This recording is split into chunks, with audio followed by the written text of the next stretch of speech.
तो आज इस वीडियो में मैं एक्सप्लेन करने जा रहा हूँ story of and and sword anime की पहली एपिसोड। तो अगर तुम ब्लैक क्लोवर और मैशले मसल्स एंड मैजिक के फैन हो तो तुम्हें ये वाला एनीमे बहुत ज्यादा पसंद आने वाला है, क्योंकि यहाँ पर भी एक ऐसा बंदा होता है जो कि एक ऐसी दुनिया में पैदा होता है जहाँ पर मैजिक ही सब कुछ होता है, पर उसके पास कोई मैजिकल पावर नहीं होती और वो बस अपने स्ट्रेंथ के बेस पर अपनी पहचान बनाना चाह रहा होता है। तो देखते हैं कि आखिर वो ये सब कुछ कैसे करता है। चलो बिना टाइम वेस्ट किए एपिसोड स्टार्ट करते हैं। तो यहाँ पर हमें री गार्डन मैजिक एकेडमी दिखाई जाती है, जहाँ पर हमारा मेन कैरेक्टर विल पढ़ रहा होता है, लेकिन बिना मैजिकल पावर में उस एकेडमी में कोई भी आगे नहीं बढ़ सकता और हमारे मेन कैरेक्टर के पास कोई पावर तो होता ही नहीं है। तो इसीलिए वो डेंजरस डंजन्स में जाकर मॉन्स्टर्स को हराता है ताकि वो उस मैजिक एकेडमी से पास आउट होने के लिए काफी सारे क्रेडिट्स इकट्ठा कर सके। और यहाँ क्लास में प्रोफेसर एडवर्ड बच्चों को मैजिक के बारे में पढ़ा रहे होते हैं और हम देखते हैं कि वो विल को आगे आकर एक मैजिक को परफॉर्म करने के लिए कहते हैं, लेकिन हम देखते हैं कि उसे कुछ भी समझ नहीं आ रहा होता। तब प्रोफेसर एडवर्ड कहते हैं, क्या हुआ? ये तो बहुत आसान है ना, तुम तो जानते ही हो कि तुम्हें यहाँ पर बस इस कैटलिस्ट का यूज करके फ्लेम को कंट्रोल करना है।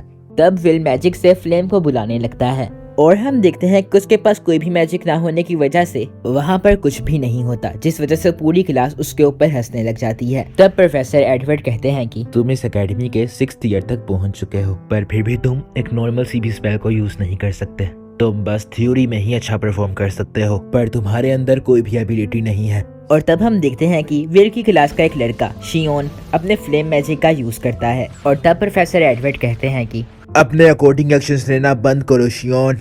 मुझे माफ कर देना प्रोफेसर एडवर्ड, पर मुझे लगा कि इससे मैं उसकी हेल्प कर पाऊंगा।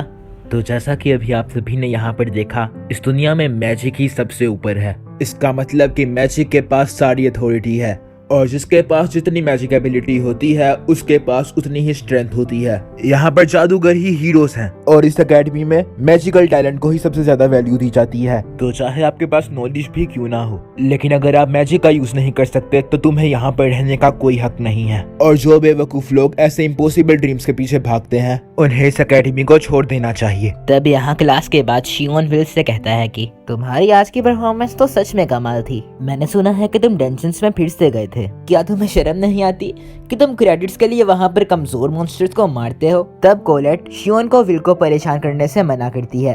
तब शियोन कहता है, आखिर तुम्हारी जैसी ऑनर स्टूडेंट इसका साथ क्यों दे रही है? विल तुमसे बहुत ज्यादा अच्छा है और ऊपर से ये बहुत ज्यादा हार्ड वर्क भी करता है, तो इसलिए अब मेरे दोस्त की बेइज्जती करना बंद करो। तो शियोन हंसते हुए कहता है, काइंडनेस और हार्ड वर्क से कोई भी बड़ा जादूगर नहीं बनता है, और वैसे भी इसके लिए मैजिक वेंडर बनना एक इम्पॉसिबल ड्रीम है। तो इसीलिए इसको प्रोफेसर एडवर्ड की बात मानकर इस एकेडमी को छोड़कर चले जाना चाहिए और वहाँ से चला जाता है। तब कोलेट कहती है, तुम्हें इनकी बात सुनने की कोई जरूरत नहीं है और प्रोफेसर एडवर्ड भी ऐसे ही बकवास करते रहते हैं। वो तो बस तुम्हारी बेइज्जती करना चाहते थे, तो इसलिए उनकी बात पर ध्यान मत दो। फिक्र मत करो कोलेट, ये सच है कि मैं मैजिक का यूज नहीं कर सकता, लेकिन मैं फिर भी बहुत ज्यादा लकी हूँ कि तुम्हारी जैसी क्यूट लड़की मेरी इतनी फिक्र करती है। जिसे सुनकर कोलेट शर्मा जाती है। आखिरकार तुम ये क्या कह रहे हो और तुम ऐसे इतने आराम से मुझे ये सब कुछ कैसे कह सकते हो? आखिरकार तुम्हें मुझसे चाहिए क्या? और हाँ, तुम्हें इस तरह किसी भी लड़की से बात नहीं करनी चाहिए। मुझे माफ करना, दरअसल मुझे बचपन से ही लड़कियों की तारीफ करना सिखाया गया है, पर ये बात सच है कि तुम बहुत ज्यादा क्यूट हो। जिसे सुनकर कोलेट शर्माने लगती है और विल को चुप रहने का कहकर सोचती है, मुझे खुद को शांत करना होगा। मैं एक नोबल की बेटी हूँ, तो मुझे अपनी फीलिंग्स पर काबू पाना सीखना ही होगा। और तब विल आसमान को देख रहा होता है। तो तब कोलेट उससे इसकी वजह पूछती है, देखो आज आसमान कितना प्यारा लग रहा है। तुम बिल्कुल सही कह रहे हो, ये रोशनी कितनी वार्म है और ये सब the world 5 greatest wizard magic vendors की वजह से है। और तब हमें बताया जाता है कि बहुत साल पहले यहाँ के लोग डार्कनेस से घिरे हुए थे, जिन्हें आसमान के बारे में कुछ भी नहीं पता था। उस वक्त ये दुनिया द सेलेस्टियल होस्ट से डरा करती थी, पर तब 5 जादूगर उनके खिलाफ खड़े हो गए और उन्होंने उन्हें आसमान में सील कर दिया, जिससे इस दुनिया में शांति कायम हो गई। और तब से उन्हें मैजिक वेंडर्स कहा जाने लगा, जो कि इस दुनिया का सबसे हाईएस्ट टाइटल बन गया। और आज के जादूगर मैजिक वेंडर बनने का सपना देखते हैं। और तब कोलेट कहती है, क्या तुम्हें लगता है हेलो डाइसमेंटन एल्विस वीना हमें ऊपर से देख रही होंगी? मुझे पूरा यकीन है कि वो हमें ऊपर से देख रही होगी। और तब हमें विल का बचपन दिखाया जाता है, जहाँ पर वो अपनी एक दोस्त एल्फेरिया के साथ खेल रहा होता है। तब एल्फेरिया कहती है, मैंने सुना है कि असली आसमान में सन और मून रहते हैं और आसमान की दूसरी तरफ एक बहुत ही प्यारा सनसेट रहता है, जिससे कि सब कुछ रेड ब्राइट कलर में चमकने लगता है। लोगों का कहना है कि ये दुनिया की सबसे प्यारी चीज है। तो अगर कोई भी टावर के टॉप पर पहुंच जाएगा तो वो आसमान के सबसे करीब पहुंच जाएगा, और वहां तक पहुंचने के लिए तुम्हें मेगा एवेंजर बनना पड़ेगा, और शायद तभी तुम सनसेट को देख पाओगे। तो फिर तो हम इसे साथ में जरूर देखेंगे। और तब वो दोनों एक दूसरे से इस बात का वादा करते हैं। तब विल हमें बताता है कि वो बस बच्चों के बीच में एक वादा था, पर एल्फेरिया सच में कमाल की थी। वो अपने टैलेंट के दम पर दुनिया की सबसे यंगेस्ट मैजिया एवेंजर बन गई और टावर के टॉप पर पहुंच गई। पर मेरे अंदर कोई भी टैलेंट नहीं था, तो इसी वजह से मैं यहीं पर रह गया। पर मैं आज भी उस वादे को भूला नहीं हूँ, और मैं आज भी इसी सपने में जी रहा हूँ कि एक ना एक दिन तो मैं उसके पास जरूर ही पहुंच जाऊंगा। तब यहाँ प्रोफेसर वर्किनर विल को वापस उस डंजन में जाने के लिए डांट रहे होते हैं, और विल इस बात के लिए माफी मांगने लगता है। तब प्रोफेसर वर्किनर कहते हैं, तुम इस बार 7th फ्लोर पर चले गए थे, क्या तुम्हें अपनी जान की परवाह नहीं है? इस बात के लिए मैं माफी चाहता हूँ, पर क्या मुझे इससे क्रेडिट्स मिलेंगे? ये कंफर्म हो चुका है कि एक इविल गार्ड को तुमने डिफीट कर दिया है, तो इसीलिए मैं तुम्हें 2 क्रेडिट्स दे रहा हूँ। ये सुनकर विल और उसकी फैमिलियर कीकी बहुत ज्यादा खुश हो जाती है। तब प्रोफेसर वर्किनर कहते हैं, क्या तुम अभी भी मैजिया वेंडर बनने का सपना देख रहे हो? क्या ये सपना देखना बुरी बात है? अगर तुम्हें टावर के टॉप पर जाना है तो उसके लिए तुम्हें सबसे पहले अपर इंस्टीट्यूट में जाना होगा, और तुम्हें उसके लिए राइटिंग, स्पेल वर्क, प्रैक्टिकल में बहुत सारे क्रेडिट्स इकट्ठा करने होंगे। और जैसे कि तुम मैजिक का यूज नहीं कर सकते तो तुम्हें उसमें कोई भी क्रेडिट नहीं मिलेगा, जिसका मतलब कि अगर तुम्हें 12,000 क्रेडिट्स चाहिए तो तुम्हारे स्पेल वर्क क्रेडिट्स को छोड़कर बस 7200 क्रेडिट्स ही मिलेंगे। आप बिल्कुल सही कह रहे हैं, तो इसीलिए तो मैं प्रैक्टिकल के जरिए क्रेडिट्स अर्न करना चाहता हूँ। वेल, मैंने तुम्हें पहले भी कहा है कि प्रैक्टिकल के क्रेडिट्स के जरिए आगे बढ़ना इम्पॉसिबल है, पर मैं फिर भी ये करना चाहता हूँ। मैजिया वेंडर बनना तो छोड़ो, मुझे तो ये भी नहीं पता कि तुम यहाँ से ग्रेजुएट भी कर पाओगे या नहीं। मुझे पहले से ही पता है कि तुम्हें पिछले एग्जाम में बहुत कम क्रेडिट्स मिले हैं, और तुम्हें इस हफ्ते के अंत तक 4 और क्रेडिट्स को इकट्ठा करना है। क्या आप मजाक कर रहे हैं? इस हफ्ते को तो खत्म होने में बस 2 ही दिन बाकी हैं। मुझे जल्द से जल्द अपने नोट्स में चेक करना होगा कि कौन सा मोस्टर मुझे 4 क्रेडिट्स दिलवा सकता है। प्रोफेसर ब्रूनो ने पिछले महीने इसके बारे में कुछ ना कुछ तो बताया ही था। मुझे जल्द से जल्द इसके बारे में ढूंढना होगा। इससे मुझे एक बात याद आई, पर यहाँ पर मैं सिर्फ अपने आप से ही बात कर रहा हूँ। मैंने सुना है कि 6th फ्लोर पर एक बेस्कर विले अपीयर हुआ है, और मुझे पूरा यकीन है कि अभी तक उसको किसी ने हराया भी नहीं है। तब विल प्रोफेसर वर्किनर को गले लगा लेता है और उन्हें थैंक्स कहने लगता है।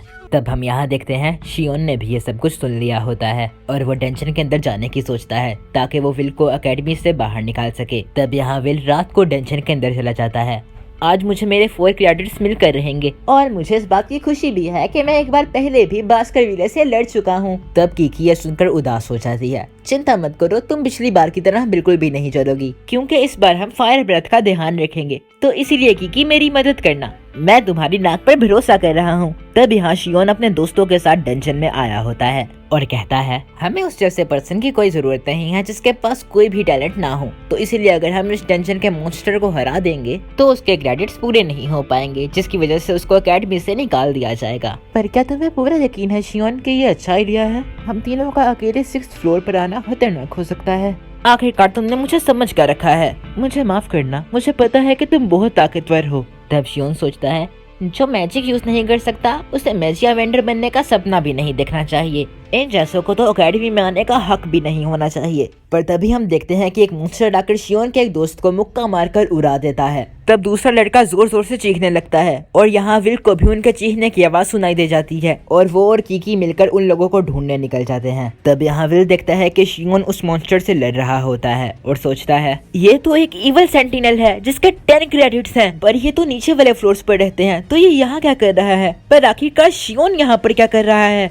और इसके स्पेल्स तो उस मॉन्स्टर पर काम भी नहीं कर रहे हैं। अगर ऐसा ही चलता रहा तो ये तो मारा जाएगा। तब हम देखते हैं कि वो मॉन्स्टर शियोन के करीब बढ़ने लगता है, जिससे शियोन की बुरी हालत हो जाती है। तो यहाँ विल सोचता है कि मुझे इसकी मदद करने जाना ही होगा। पर रुको, क्या मुझे इसकी मदद करने की जरूरत भी है? इसने हर बार मुझे बुली ही किया है, तो इसलिए मुझे इसको यहाँ पर छोड़कर चले ही जाना चाहिए। पर तभी उसे एल्फेरिया की बात याद आती है, जिसने उससे कहा था कि मुझे पता है विल कि तुम सबसे ज्यादा बहादुर और दयालु इंसान हो, और उसे एक ग्लासेस गिफ्ट में देती है। तब विल उसकी ग्लासेस को पकड़कर कहता है कि तुम गलत थी एल्फी। मैं एक बहुत ही ज्यादा बेकार इंसान हूँ जो बस तुम्हारे पास आना चाहता है और इतना काबिल बनना चाहता है कि वो तुम्हारे साथ खड़ा हो सके। तो इसीलिए कम से कम मुझे अपनी स्वॉर्ड जरूर बनने देना। और तब हम देखते हैं कि वो मॉन्स्टर जैसे ही शियोन पर हमला करने वाला होता है तभी विल आकर अपनी तलवार से उस मॉन्स्टर की तलवार को रोक देता है। तब यहाँ प्रोफेसर एडवर्ड प्रोफेसर वर्किनर के पास चले जाते हैं और कहते हैं शियोन और उसके कुछ चमचे बिना परमेश्वर के डंजन में घुस गए हैं, तो इसीलिए जल्दी से उन्हें ढूंढने के लिए अपने फैमिलियर को वहां पर भेजो।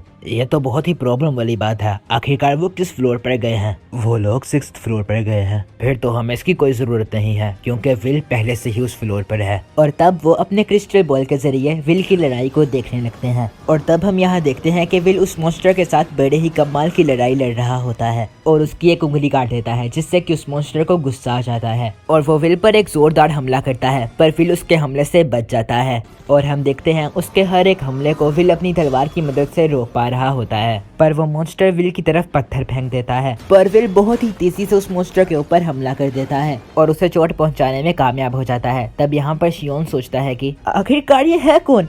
क्या ये वही विल है जिसे मैं जानता हूँ? तब यहाँ हम देखते हैं कि कीकी की मदद से प्रोफेसर वर्किनर विल की लड़ाई को देख पा रहे होते हैं। तब प्रोफेसर एडवर्ड कहते हैं ये तो इम्पॉसिबल है। विल एक आउटलायर है, उसके पास सुपर स्ट्रेंथ है जो कि किसी भी जादूगर से ज्यादा है। वो एक ड्वार्फ से ज्यादा हार्ड है और उसके पास ऐसी ऑब्जर्वेशन स्किल्स हैं जो कि किसी भी अटैक को एक बार देखने पर याद कर लेती हैं। और तब हम यहाँ पर देखते हैं कि विल उस मॉन्स्टर के अटैक पैटर्न को समझ लेता है और उसके एक अटैक से बचकर उसके एक हाथ को काट देता है। तब प्रोफेसर वर्किनर कहते हैं ये बात सच है कि विल मैजिक का यूज नहीं कर सकता, पर मैजिक की दुनिया में विल एक ही अकेला स्वॉर्ड्समैन है और उसकी तलवार का हमला लाइट जितना फास्ट है। और तब हम देखते हैं कि विल उस मॉन्स्टर की तलवार को उठा लेता है और वो मॉन्स्टर अपनी मैजिक पावर से विल पर हमला कर देता है और विल उस तलवार की मदद से उस मॉन्स्टर के मैजिक के साथ साथ उस मॉन्स्टर की बॉडी को भी आधा काट देता है, जिससे कि वो मॉन्स्टर मर जाता है। तब यहाँ पर प्रोफेसर एडवर्ड कहते हैं कि ये इम्पॉसिबल है। क्या तुम ये कहना चाहते हो कि जिस इंसान के पास कोई भी मैजिक पावर नहीं है वो खुद मैजिक से ज्यादा ताकतवर है?